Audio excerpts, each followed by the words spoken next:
there's no shortage of these vehicles available nowadays.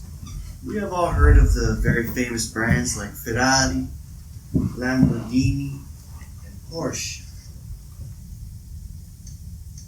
But what do you get with these type of cars? You get a lot of flash. In fact, this flash could sometimes be when you're driving down the road, someone's pulling up next to you trying to take a picture of your car. Or you could also be flashy in the sense that it's more likely going to be red or yellow. And then there's also the loudness factor of owning a exotic car.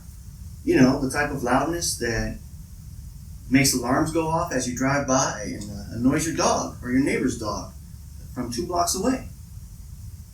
But are there any quirks that you get with owning a exotic car? Let's start with the European cars. Lamborghini, when they had manual transmissions, to engage the reverse gearbox, you had to turn the gear knob 90 degrees just to be able to engage the reverse gear. And of course, simple switches that we're all accustomed to, like the door windows, the locks, and the mirrors, would make logical sense if they would be placed somewhere that you would be familiar with, right? Ferrari doesn't think so, because of course they're exotic and they want to confuse you. So they have to put some of them right by the dome light, and some of them are right here in the center console.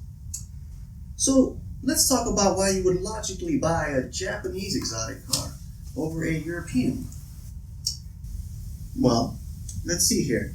You do get the fanciness because, you know, people will pull up next to you, but probably at the gas station when you pull in to get gas and say, hey, what kind of car is that? Instead of as you're driving by, they're driving and trying to take a picture of you at the same time. And you get the flashiness of the color. You know, more than likely your exotic Japanese car will be red or yellow as well. And you also get the loudness factor, but you might have to modify the exhaust to get that. But I like to quote a famous musician that said, Ferraris are for people who want to be somebody. I drive this car because I am somebody. But do Japanese exotics have quirks? Of course they do. All cars have quirks. On a Japanese exotic car, you might find a keyhole. Whereas on a European car, you might be kind of looking for it and not find it. On a Japanese exotic car, you would think they would hide the antenna. Of course not. They leave it right there so you can see it.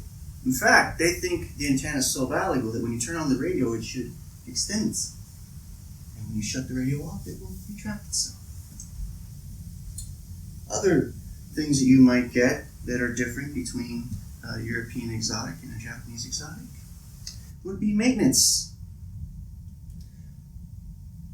We are accustomed to being able to have our car maintained for about $40 US for a basic service. A European exotic will be 10 times that.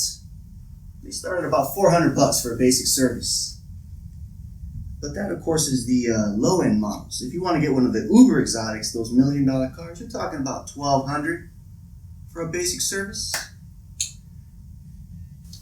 But think about this. If you have a Japanese exotic car, your investment for a year's long worth of driving will be about $484 US. Now let that sink in for a second.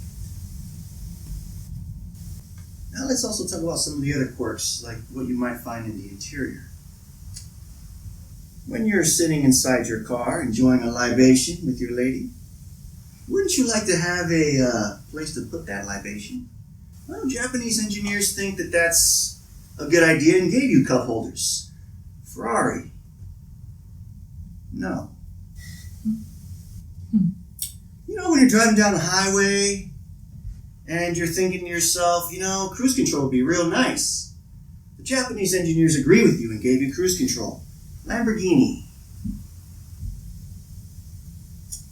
Now, when you're driving and you've got to do basic functions other than use the steering wheel, it would be nice if the gear shift lever was something familiar. You know, the Japanese believe that it's a good idea to have it go first, second, third, fourth, fifth. Oh, and reverse. Very simple. And also the switches, for those of us that are used to driving a Camry or an Accord, would be used to them being, right here. You got your window, your door locks, and your power mirrors. Right there in a convenient location.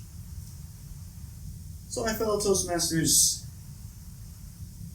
an exotic car, it's, gonna be quirky and exotic. Why? Because it's gonna be fancy and get you looked at. It's gonna be more than likely red or yellow. It's going to be loud, if you want it to be.